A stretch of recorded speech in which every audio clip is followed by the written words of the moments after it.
Bienvenue dans le show. Aujourd'hui, je te parle de la courbe d'apprentissage pour bâtir une équipe autonome.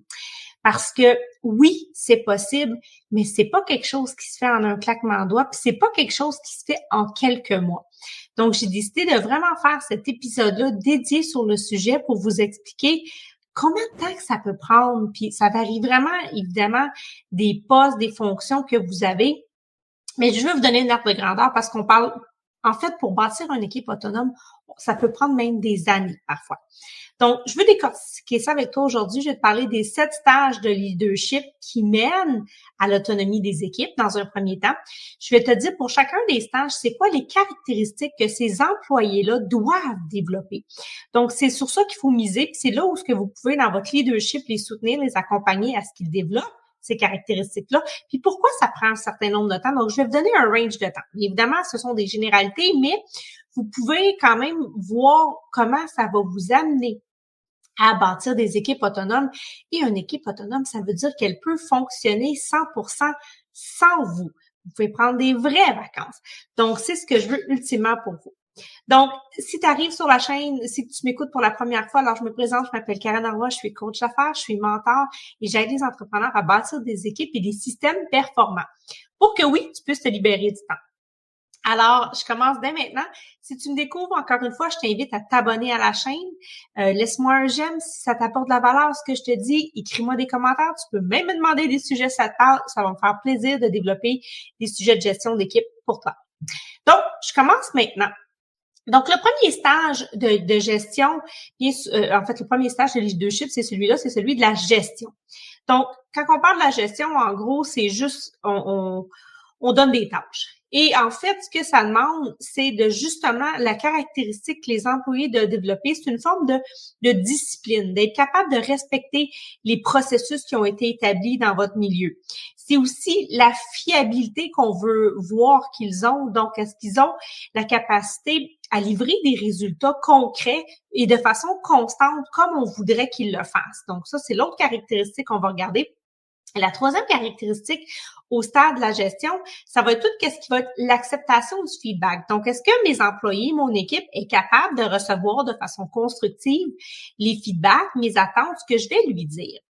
Donc, ce stade-là, généralement, cette courbe de croissance-là va prendre environ entre 3 à 6 mois. Il y a plein de facteurs qui vont venir interférer, puis je ne veux pas rentrer dans tous les détails de chacun des facteurs, mais en gros, pourquoi est-ce que ça peut prendre de 3 à 6 mois? Eh bien, les employés doivent comprendre qu'il y a des attentes, qu'il y a des processus de travail, puis il faut aussi qu'ils apprennent à les exécuter dans votre environnement à votre façon. Donc, ça prend un certain temps et c'est bien souvent pour ça qu'on va mettre aussi une période de probation d'environ 3 mois avec des nouveaux employés parce que minimalement, on veut qu'ils soient capables d'exécuter les tâches. C'est comme la base du travail qu'on va attendre d'eux autres. Donc, premier stage, gestion, je t'ai nommé les 3 caractéristiques.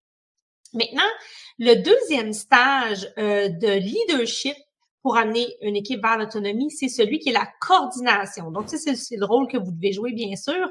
Et comment est-ce qu'on veut mesurer ou en fait, à quoi on va s'attendre en termes de caractéristiques que l'employé développe à ce stade-ci? Ça va être tout ce qui est proactivité. Donc, on veut qu'il commence à anticiper les besoins un petit peu plus puis qu'il va être capable de vraiment bien faire les tâches. Il y a eu sa petite période de rodage pendant la période de gestion. Là, on veut qu'il commence à anticiper un peu qu'est-ce qui pourrait arriver, qu'est-ce qui pourrait être demandé. On veut qu'il développe un esprit de collaboration. Donc, il est capable de travailler, puis il est prêt, il est ouvert à vouloir travailler avec d'autres personnes et à se coordonner comme dans le mouvement, comme il fait partie prenante de la solution avec les autres. Et on veut voir aussi qu'il développe son adaptabilité. Donc, d'ajuster son travail aussi en fonction peut-être des nouvelles directives, des nouvelles consignes ou des nouvelles orientations que tu pourrais prendre. Donc, ça, c'est le deuxième élément. Et cette courbe d'apprentissage-là peut prendre en moyenne entre 6 et 12 mois. Donc oui, vous allez faire le saut, vous allez dire « Oh my God, il me semble que c'est long », mais pour certaines personnes, ça peut être beaucoup plus rapide, pour d'autres, peut-être que non. Donc, 6 à 12 mois, parce que la coordination, ça nécessite, dans le fond, une meilleure compréhension des rôles, ça va de soi, et l'impact des tâches aussi sur les objectifs collectifs. Parce que là, on commence déjà à faire baigner l'employé dans la dynamique collective. Donc, ça, c'est le deuxième stage. Le troisième stage, qui est le stage de la supervision. Donc, la supervision, qu'est-ce qu'on veut que... puis ça, c'est le rôle que vous devez jouer, bien sûr, en tant que leader, mais quelles caractéristiques on veut que l'employé travaille à améliorer quand on est au stade de la supervision. Donc, dans un premier temps, la confiance en soi. Pourquoi? Parce qu'il faut que l'employé puisse croire en ses propres capacités pour prendre des décisions. S'il ne croit pas qu'il est capable de le faire, jamais il va être capable de passer les prochaines étapes et se rendre à l'autonomie. Donc, la confiance en soi, c'est important. Vous pouvez contribuer à votre façon en tant qu'employeur, mais on s'entend que l'employé a sa partie de responsabilité puis il doit assumer des choses de son côté aussi. Le sens des responsabilités. Donc là, on rentre dans des caractéristiques un petit peu plus importantes. Tant qu'à moi, on devrait les avoir dès le départ, mais là, on arrive dans un autre game. Et le sens des responsabilités, ça veut dire d'accepter la responsabilité des résultats et des actions qu'il a fait, qu'il a pris. De pas mettre la faute sur les autres tout le temps, mais d'assumer que, ben, si ça se passe comme ça, bien ou moins bien, je suis responsable. Donc, le sens des responsabilités, c'est l'autre caractéristique que les employés doivent développer à ce stade. Et enfin, l'esprit critique. Donc, on veut un employé qui est capable d'analyser les problèmes avec une certaine logique, une certaine cohérence, puis qui serait capable aussi de proposer des solutions. Donc, la courbe d'apprentissage pour le stade de la supervision, encore une fois, peut varier aussi de 6 à 12 mois. Et parce que les employés doivent apprendre à résoudre, dans le fond, des problèmes simples, rien de compliqué, mais aussi à prendre des décisions avec un encadrement qui va être minimal, qui va être réduit. Donc, évidemment, il existe des outils, puis il y a des façons de mesurer tout ça, puis c'est ce que je fais avec les clients avec qui je travaille. Je veux juste vous dire, là, je vous fais un petit résumé pour cet épisode-ci, mais je vous donne les grandes lignes importantes que vous devez être capable soit d'influencer dans votre leadership pour amener vos équipes à devenir autonomes. Donc, mais le point de développer la confiance en eux est super important parce que ça va être vraiment décisif et ça va faire une grosse différence, évidemment, dans le outcome au final. Maintenant, le quatrième stage, mais juste avant, si tu aimes ça, si ça t'apporte de la valeur, s'il te plaît, laisse-moi un j'aime, viens l'écrire en commentaire, dis-moi en quoi ça te sert, puis comment est-ce que tu pourrais l'appliquer, toi, dans ton milieu avec tes équipes. Alors, je continue le stade 4 qui est le mentorat. Donc, ça, c'est le rôle du leader. Il doit devenir un petit peu plus un mentorat quand on est rendu à ce stade-là. Et qu'est-ce que l'employé, dans ce stade-là, doit développer comme caractéristique? Dans un premier temps, l'initiative. Donc là, on veut des employés qui sont capables de prendre des actions sans toujours attendre des instructions. Ils sont capables vraiment de prendre des initiatives. Et là, ça se développe avec le niveau de confiance. Vous comprenez que c'est juste une suite logique. C'est l'esprit de croissance. Donc, ils voient les erreurs comme vraiment des opportunités d'apprentissage. Donc, ils sont pas à se cogner sur la tête, ils sont pas à se dire qu'ils font tout mal, ils font tout de travers. Ils sont capables de comprendre que dans chaque erreur, dans chaque chose qu'on réussit pas, il y a un apprentissage. Et enfin, l'engagement, c'est-à-dire qu'ils vont investir vraiment pleinement dans les projets. Ils vont s'investir. Donc là, ils commencent à faire partie prenante un petit peu plus des murs, là, si je peux vulgariser comme ça. Et cette courbe d'apprentissage-là peut, en moyenne, passer de 12 à 18 mois. Donc, c'est quand même assez long, mais on s'entend que votre niveau à vous, en termes de gestion, en fait, de leadership, il est beaucoup moindre qu'il était. Mais tu sais, je veux dire, le temps fait toujours son œuvre, hein, on va le répéter assez souvent, donc il faut être conscient que on va laisser le temps faire son œuvre, on va laisser les gens... les apprentissages, le temps d'intégration, ça, on ne le contrôle pas, puis d'une personne à l'autre, ça sera jamais pareil. Et là, les prochains stades que je vais vous parler, les 3 prochains, je veux que vous soyez conscients qu'il y a des employés qui se rendront jamais là. Ok, c'est pas tout le monde qui a la volonté. Je pense que tout le monde a potentiellement la capacité de l'apprendre, de le développer. Chacun son rythme, mais ça se peut fort bien qu'en fonction des types d'emploi, de ce que vous allez avoir comme responsabilité, qu'il y en a qui se rendront pas là. Et si par contre, si vous avez des cadres ou si vous envisagez former des gens pour qu'ils deviennent des cadres, ils doivent avoir ça. Mais je tiens à le dire parce que, tu sais, je veux pas que vous viviez de déception, de « Oh my God, Karine, elle a dit ». Non. À partir des 3 prochains stades, ça demande un petit peu plus. C'est plus ardu. Puis comme je vous dis, c'est pas tout le monde qui est fait pour ça. Donc, le 5e stade de leadership, c'est celui du partenariat. Donc là, vous devenez un peu partenaire avec vos employés. Et c'est quoi les caractéristiques que ces employés-là doivent développer? Premièrement, la responsabilisation. Donc, il faut partager la responsabilité des succès et des échecs. Et ça ne peut pas passer autrement que par la responsabilisation. Donc, votre job, c'est d'amener les gens à se responsabiliser, mais vous pouvez pas le faire à leur place. Vous pouvez juste influencer. La deuxième des caractéristiques que ces employés-là doivent développer, c'est le respect mutuel. Donc, d'apprendre à reconnaître et à valoriser les contributions d'un peu tout le monde. Et c'est pas juste d'être centré sur soi-même, c'est d'être capable de s'ouvrir aux autres et à ce qui se passe autour de soi. Et enfin, cinquièmement, puis là, ça va continuer bien sûr jusqu'à la fin, mais c'est toute la notion de confiance. Donc, c'est de se fier aussi mais là, pas confiance en soi, mais confiance aux autres. Donc, d'apprendre à se fier et à faire confiance aux compétences des autres membres de l'équipe et pas seulement dépendre de soi. Ça peut être intéressant aussi de tourner la lunette vers vous dans votre propre apprentissage, dans votre développement personnel aussi en tant que leader, parce que quand on est rendu au stade de délégué, d'avoir des équipes, ça fait appel à cette capacité-là de faire confiance aux autres. Donc, ça, c'est le point du partenariat.